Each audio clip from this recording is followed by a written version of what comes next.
তো আজ চলে এসেছি কুতুব মিনার।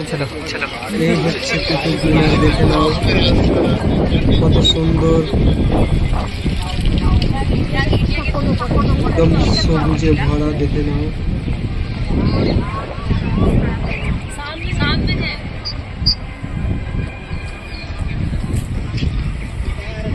চারিদিকটা তোমাদের দেখিয়ে দিচ্ছি, দেখে নাও। ওই ধারে দেখো,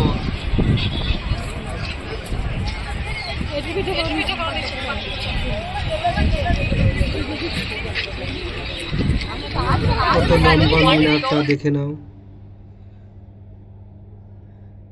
এই এরিয়াটাও কত সুন্দর, দেখে নাও। পুরাতন যুগে বানিয়েছে, কত ডিজাইন করে একদম। তোমরা যদি কেউ আসতে চাও তো নিউ দিল্লি থেকে মেট্রো করে কুতুব মিনার স্টেশনে নামতে হবে, তার বাদেই এই জায়গায় আসতে পারবে তোমরা। এই হচ্ছে গেট, দেখে নাও। আর উপরে হেলিকপ্টার যাচ্ছিল, তাই রেকর্ডিং করে দেখালাম তোমরা।